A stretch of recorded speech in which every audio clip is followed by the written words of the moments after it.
Shalom God Lovers, mari dengan segenap hati, dengan segenap jiwa, kita mau memuji, memuliakan nama Tuhan Yesus Kristus di pagi hari yang cerah ini.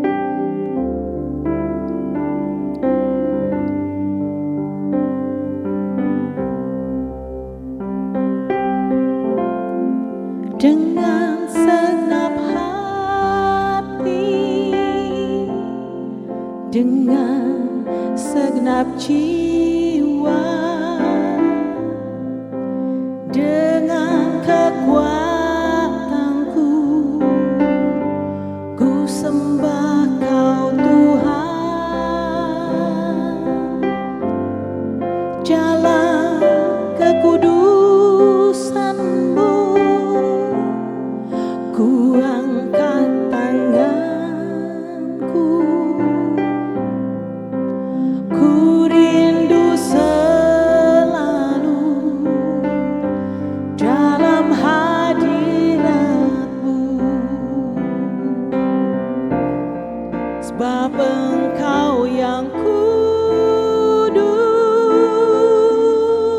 anak domba Allah, darah-Mu tercurah di atas Kalvari, sebab Engkau yang layak terima pujian,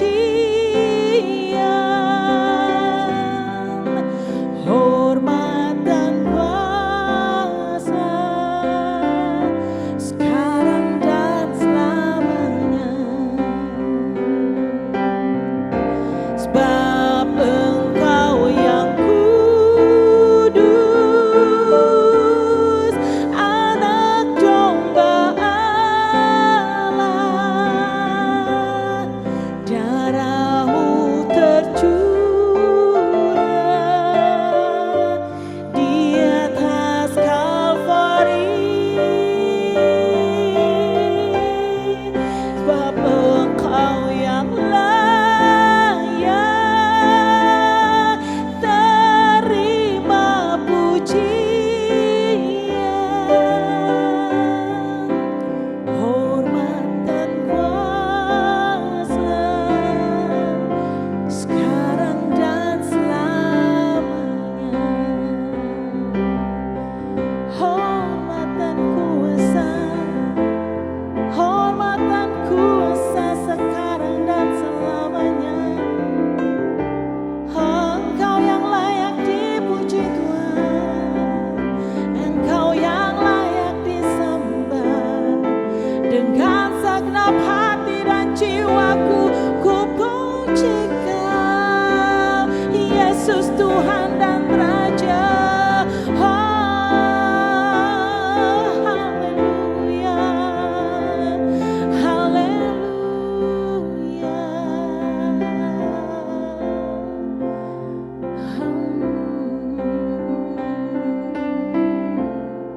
Dengan segenap hati,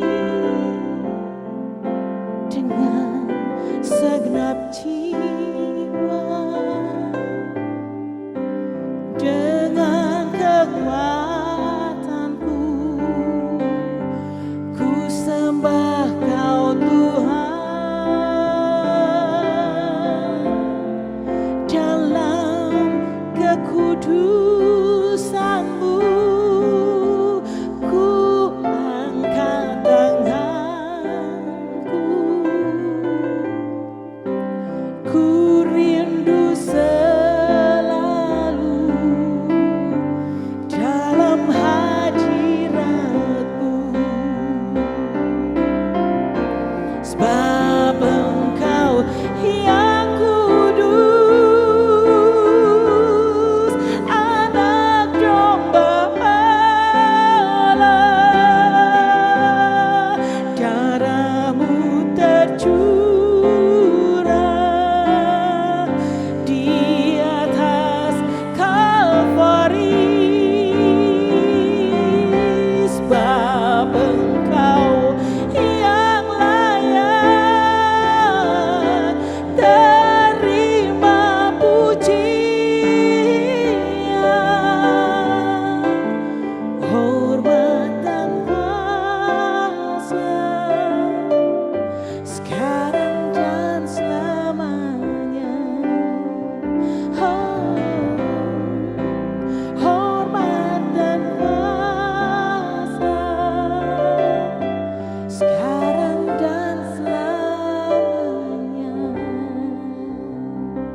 Salam saudara-saudara yang dikasihi oleh Tuhan Yesus Kristus.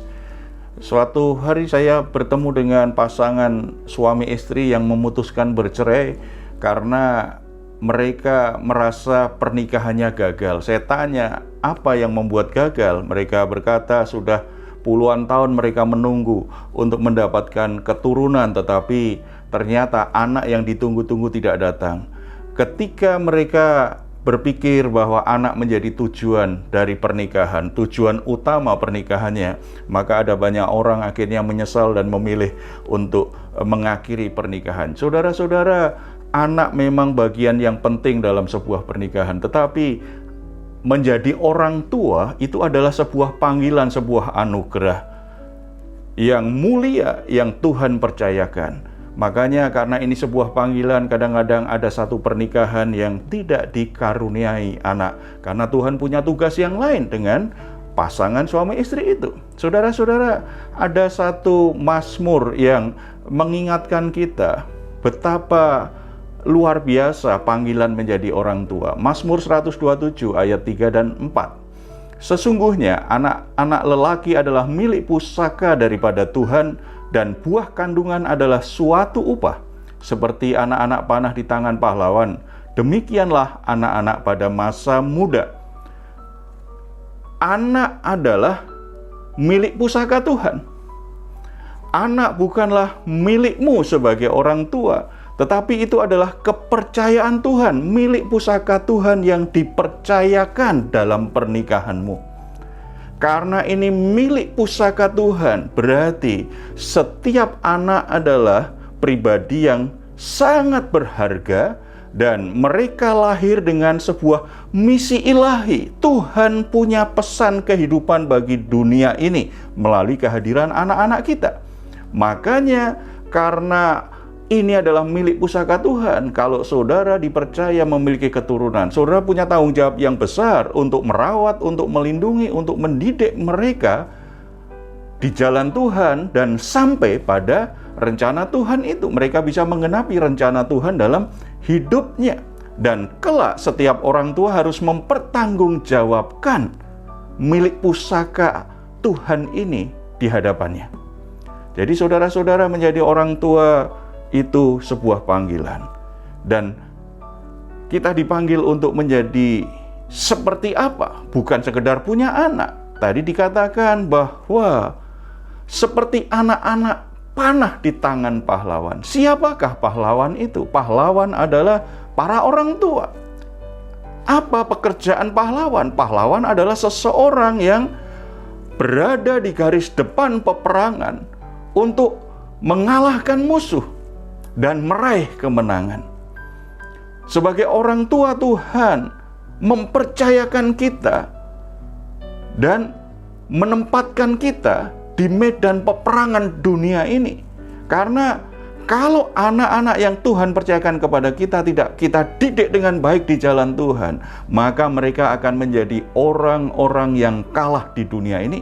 Mereka akan menjadi rusak di tengah-tengah dunia ini. Mereka akan dicemarkan oleh dunia ini. Tuhan mengandalkan saudara, Bapak Ibu, supaya milik pusakanya, anak-anak yang dipercayakan kepada saudara, itu bisa bertumbuh di jalan Tuhan dan mengenapi rencana Tuhan. Di samping itu, sebagai seorang pahlawan, saudara memiliki tugas yang sangat penting. Untuk apa? Untuk membuat dunia ini menjadi lebih baik. Kalau saudara sebagai pahlawan berhasil mendidik anak-anakmu di jalan Tuhan, nanti masa depan dunia ini akan menjadi lebih baik. Karena apa? Ada satu generasi yang hidupnya ada di jalan Tuhan, hidupnya dikuasai oleh kebenaran Tuhan, yaitu anak-anak saudara. Maka dunia ini akan menjadi tempat yang lebih baik untuk ditempati anak cucu kita. Oleh sebab itu, mari kita bersyukur untuk setiap anak yang Tuhan percayakan kepada kita, dan kembali ambil komitmen, kesungguhan hati untuk terus mendidik dan merawat anak-anak kita di jalan Tuhan. Tuhan Yesus memberkati semua orang tua. Mari kita bersatu di dalam doa. Bapa di surga, terima kasih untuk setiap anak-anak yang Tuhan hadirkan dalam setiap pernikahan. yang Tuhan berkati. Biarlah para orang tua Tuhan berikan hikmat, pengertian, supaya mereka bisa mendidik anaknya di jalan Tuhan. Tuhan menolong setiap pergumulan-pergumulan orang tua, supaya mereka sungguh-sungguh bisa merawat, bisa melindungi, bisa mengarahkan, memimpin dan mendidik anaknya sebagaimana seharusnya, bisa mencukupi kebutuhan anak-anaknya. Tuhan juga memberkati anak-anak mereka supaya anak-anak mereka juga bisa bertumbuh seutuhnya di dalam Tuhan, ada di jalan Tuhan. Terpuji namamu dalam nama Tuhan Yesus. Amin. Saudara-saudara yang dikasihi oleh Tuhan Yesus, jika saudara terberkati dengan renungan saat ini, bagikan kepada saudara-saudara yang lain agar mereka juga terberkati oleh kebenaran firman Tuhan. Tuhan Yesus memberkati kita semua.